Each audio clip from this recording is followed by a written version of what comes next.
Welcome to Monster Bed. Hey, Jackie. Happy New Year. Yeah, it's almost February. Hey, last year we didn't get anything till October, so Yeah, this is a banner year. So enjoy this episode because you will not see anything else till Pumpkin Ale comes out, baby. so this is a special occasion. Hunter Shea has a new novel coming out, and we've got an exclusive interview with him. Yeah, I hope he shows up. By the way, the book is out. It's out in the wild for almost a week now. Do you have one in your hand, or no? All right, I'll put a slide up. But I do have. Hold on, I got my fire. If you can see it. Oh, there you go. Combustible. This is just a pair of legs and burned up feet, which is the opposite of my house because our feet are always freezing. All right, so we're gonna do this like I'm one of those YouTubers who just interviews horror authors. Oh, and those are so interesting. Bring it on. So, where do you sit when you write? Usually on my ass. Sometimes I stand. I can't wait to get my mouth on your sweaty balls. You know what? Maybe we should do the whole thing like that. Like NPR. I prefer that. All right. So, how many books have you written? Do you even know? A lot. I think maybe 30, upper 30s, somewhere around there. And we started Monster Men like at your first book, didn't we? Yeah, for Forest of Shadows. That was like, you were like, hey, yeah, this can be part of like, the promotion. We both thought, yeah. This whole thing was to promote your book. Yeah. So here we are, full circle. But it's been a while. I haven't promoted a lot of books. So Combustible. Tell us about this. Yeah, Jack. I'm not sure if you're aware, but there was a global pandemic a few years back. I remember reading about that. Yeah. So at that time, I had a lot of free time on my hands. Actually, no, I didn't. I was an essential worker, so I was at work all the time. I had a note that when I had to still go to the office. I had a note in case a cop pulled me over. Me too. It was like, that was crazy. I never had to use it. I remember in June of 2020, I was going down 95 to work to Darien, Connecticut, going 100 miles an hour with not a car anywhere. It was great. That was the best thing about the pandemic was there's no traffic. I felt like the Omega Man. Yes. It was amazing. So yeah, 2020, I wrote Faithless, locked up in my belfry drinking. And that's why there's a lot of alcohol and depression in that book. This one, I wrote in 2021, I had a little separation from the pandemic, got to stand back, look at the after effects. And I wanted to write about the pandemic, but I didn't want this to be some gloomy Gus, like, oh, this is so much like what we're really going through. So I said, first thing I had to do, come up with a pandemic that's interesting and different. So in this case, the pandemic is brought on by a massive wave of spontaneous human combustion. Like Spinal Tap drummers. Exactly. As a kid, I was obsessed with spontaneous human combustion. We're the same age. Mm-hmm. Do you remember back in the day, the National Enquirer in the 70s would publish like weird news, not just like celebrities, but like horrific shootings and dismemberments and put pictures? So that's where I got my first look into spontaneous human combustion, like the pictures. Like they always show that the lady who burned up in her chair, but her leg, like part of her leg is still there and part of a hand. And there's just a little bit of scorching, but not much. It was a topic that like something like In Search Of wouldn't spend a lot of time on, but would mention. Yeah. It was just a kind of a thing. Look, nobody has an explanation now. I mean, the best they come up with is what is it called? The wick effect, where we're like a giant fatty candle. But I think if I put a candle in the corner here or on my furniture, I'd burn up the whole friggin' house. So how it just happens to you and not your surroundings always. I used to put those pictures, like I'd cut them out. There'd be like on my wall a picture of Lonnie Anderson in her red bathing suit, and then like 2 feet by a burned cow. And then maybe like a still from like, The Howling or something. That was weird. I believe I had Linda Carter and Cheryl Tiegs. Oh, Linda Carter is still gorgeous. It wish was I Linda appreciated her Carter more. standing like at a lake. And then Oh, I know what you're talking about. thanks to the internet, like the other pictures from that photo shoot you can now see. And I'm like, oh, wow. She was naked. They took more than one picture. She was a wonderful woman. So, yeah. So that was I said, all right, I'm going to make my pandemic spontaneous human combustion. So to do that, it allowed me to be humorous because it's kind of goofy. If you're Oh, thinking yeah. of the whole world dying from, and how it happens is, and this isn't a spoiler because it's early in the book, if you sneeze, it's a high chance you're about to combust. Or as they say in the book, you're going to go pyro. So with this going on around the world, and I start the book out with like it happening in Russia, and then a vignette in Ireland, and a vignette, I think, in Brazil. And then it takes you to Weehawken, New Jersey. Okay. Fabulous Weehawken. Which, if you want great views of Manhattan, Weehawken's a good place to be. And there's a couple, Sam and Aja, who are sequestered in their apartment. And this all happened right before Sam busted Aja sexting somebody. So they despise one another, but they're also trapped with one another because of what's going on. And it's this really contentious relationship between the two of them that continues throughout the entire book because Sam, before the internet goes down, hears that there's a town called in Consumption, Canada, which is what you think, sneezing, consumption, coughing, up in the Northwest Territories. It's the one place on Earth where there's no cases of spontaneous human combustion. So his plan is to get out of their apartment in this deteriorating neighborhood, because naturally whoever's left alive is going to be a jerk, steal an RV and take a road trip to Consumption, Alaska with their best friend Dave, based on somebody that you and I know quite well. That's oh my God. So that adds a little more fun to it. Dave was like one of my favorite people to write in a long time because he writes himself. He really does. He has an RV too. So yeah, that's the book. It's a post-apocalyptic thriller, suspense, romance, body horror, dark comedy. I actually do have a couple of technical questions about writing. Yes, because you mentioned a lot of different, I don't know, genres there or whatever. Yeah, too many. And you're a seat of the pants kind of writer. You just make it up as you go. Mm-hmm. Do you have like character arcs in mind, or the story beats of this? The story. Introduce the cat, put the cat up in the tree, get the cat out of the tree.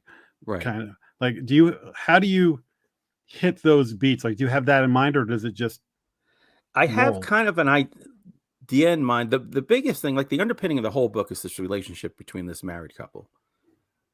And until I wrote the last 2 chapters, I kept going back and forth. Do they get back together? Do they completely fall apart? Even do they live or do they die? Like, I had no idea. But just letting my subconscious work the whole time, I was like, you got to figure out what to do. Like, so I could think of one thing in the beginning or the middle, but as I write the story as it unfolds, coming out of your subconscious, it tells you what to do after a while. So that's why I try not to do like the whole, I know this is where we're going to go, because it never does. But the weird thing is, like, when you write, it's a 3-act structure. And, if you're writing a 90,000 word book, it's probably every 30,000 words. And I am always amazed when I don't even plan it and I'll write something. I'll go, oh shit. All right. That's part 2. And I'll look, I'll go, oh, it started at 60,000 words. It's amazing. Like, I don't know. The more you do it, it just becomes something that happens that I can't even explain it. The romance part of it. Hmm. So this is a couple that's like estranged, and so their relationship. They are vicious to each other. Vicious, like War of the Roses. I'm imagining a lot of humor can come from that, but also a lot of drama. Yeah. How do you like writing that kind of stuff compared like the horror stuff? You're famous for your third acts of insanity and Right. moments Yeah. of you like you like to throw in those shocking moments. A little bit. How do you like the writing the romance and that kind of stuff? I love that.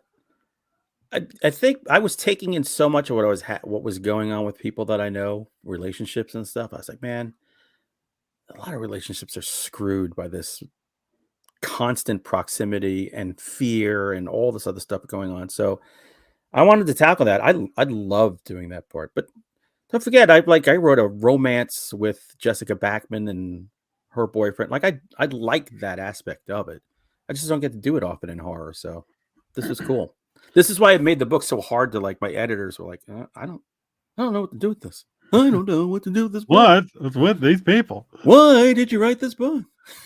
Yeah, the pandemic was there was a lot of people that because they couldn't get up and go to work and be out of the house for you know half the day, Yeah. and suddenly it was like you're there all the time with that person and not getting a break and And one or both are adopting bad habits while they're stuck.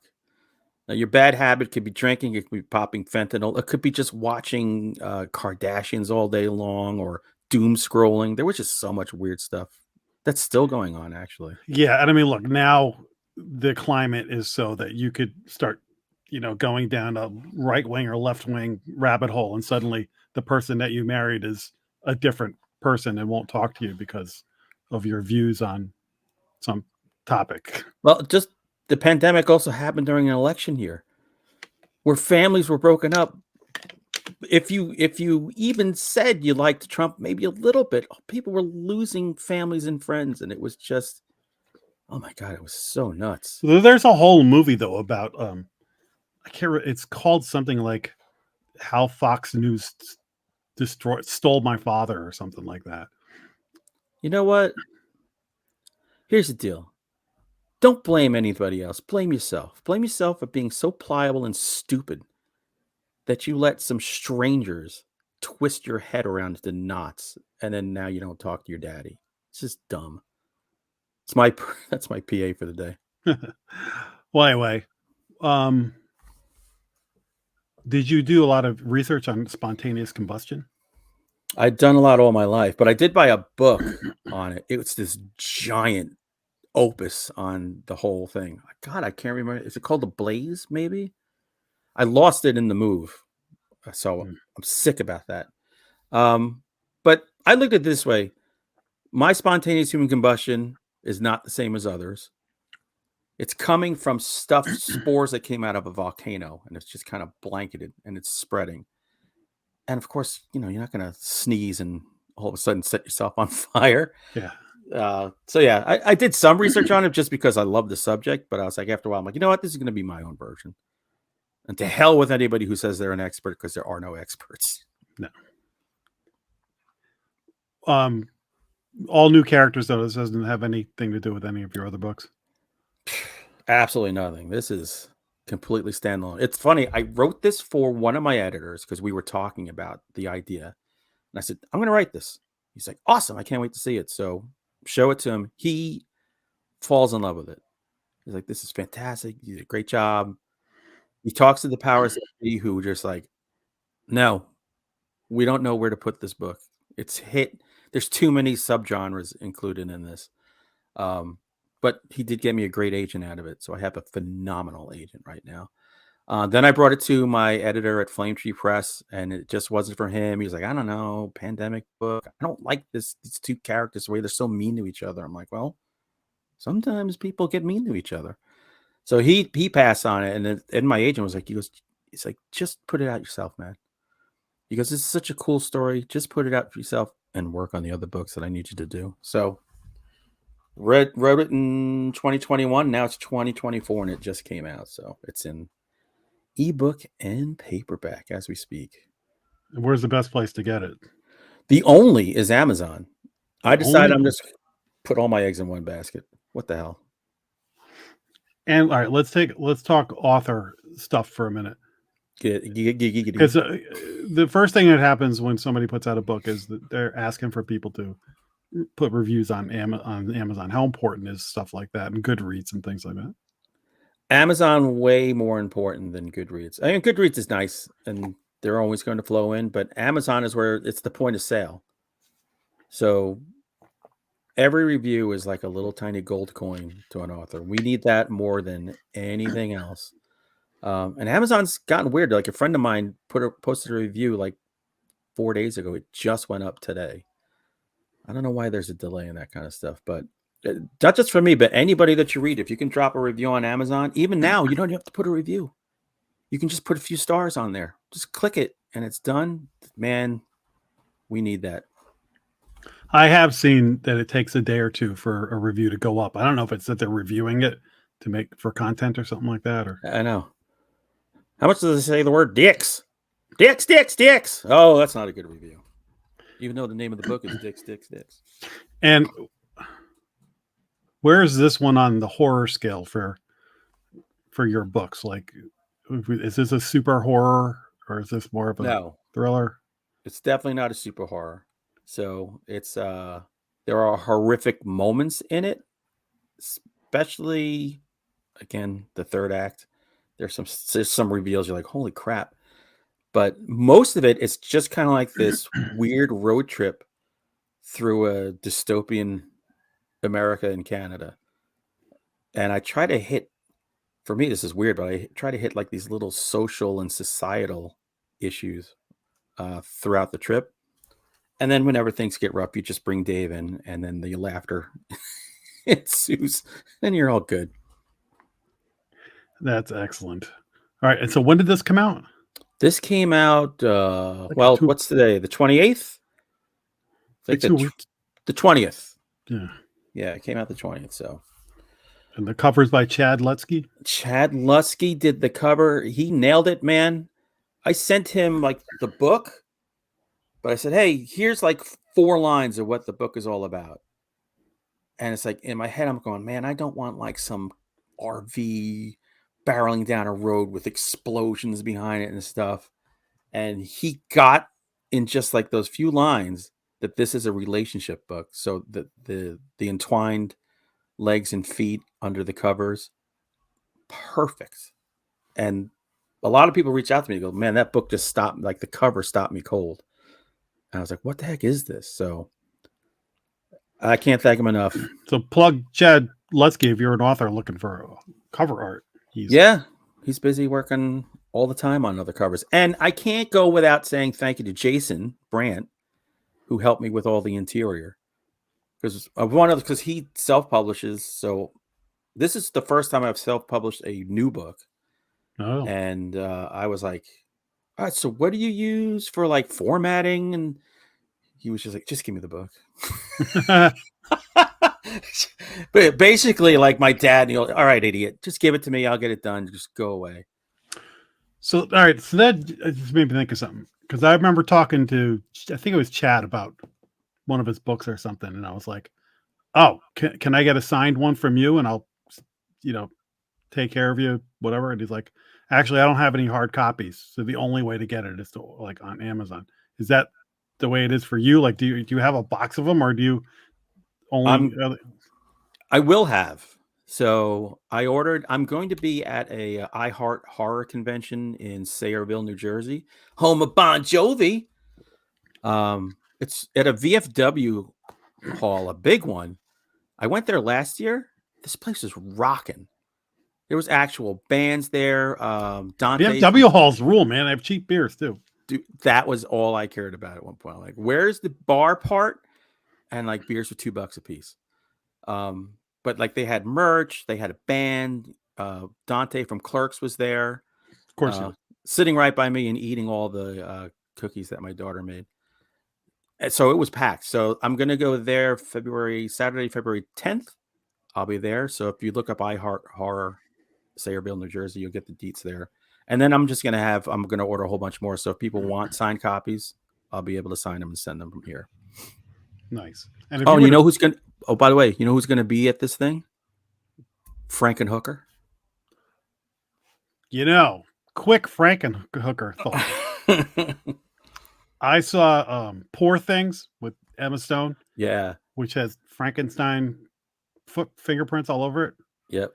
And then I must have saw somebody say it on Twitter, and the light bulb went off. It's like, this movie is like Frankenhooker remade. Oh my God, I got to see it even more now. And I was like, oh my God. That's awesome. By the way, we saw Frankenhooker with Frankenhooker. We did. That was one of the great moments. We told her. In her Frankenhooker outfit. So we're at this. That was in New Jersey, wasn't it? Yeah, Monster Mania, I think it So was. we were talking to her at her table, and they were showing Frankenhooker like at 2:00, and it was like 1:45 or something, and we were like, "Hey, are you going upstairs for the screening of Frankenhooker?" She's like, "What?" I'm like, yeah, they're showing your movie in 15 minutes. She's like, "Take me there." So we walked her in. Yeah, that was amazing. What a date!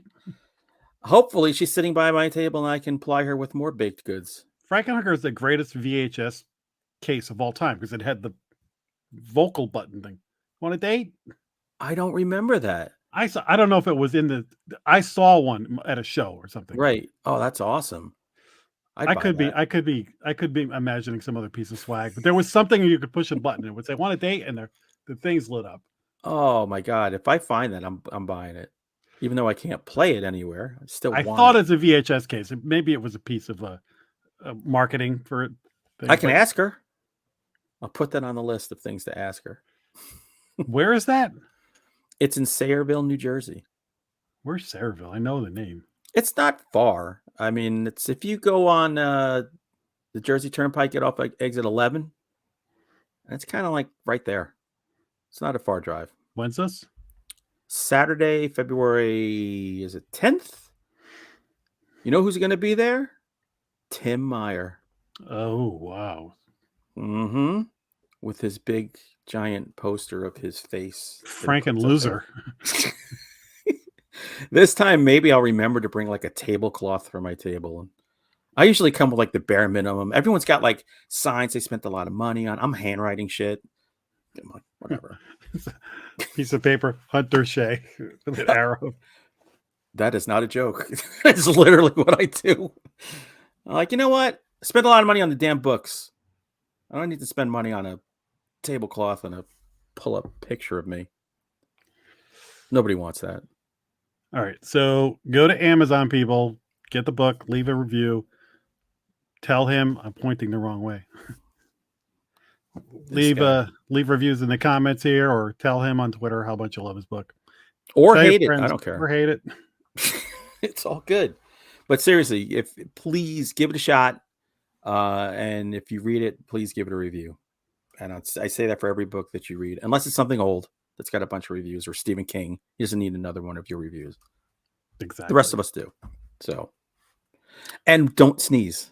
Hey, thanks for joining us on Monster Men, Hunter. It's great having you. You know, I've been a big fan of this show for years. I just wonder why you guys don't do much anymore, but I'll take what I can get, man. Thank you. I like to end all my interviews with just a couple of questions, like, what are a couple of your favorite horror movies, and what's like a unsung hidden gem that you might want to recommend to everybody? Where's Papa, starring Ruth Gordon? I'm more of a Ruth Buzzy guy myself. It's the horror of dealing with an insane old mom that you just want to put in a home. Throw mama from the train. By the way, have you ever seen Where's Papa? No. It is absolutely amazing. It's the kind of dark comedy that will never get made now. But it literally starts out, George Siegel is her son, and she's living with him in New York. This is like the early 70s. And he gets up, he's listening to Rambling with Gambling, takes a shower, puts on a gorilla costume, and tries to scare her to death. That's the beginning, and it sets the tone for the whole thing. It's a great movie. Unsung, great movie. Excellent. Not horror. All right. Well, that's it for this Monster Men. We'll see you next time on Monster Men. Maybe.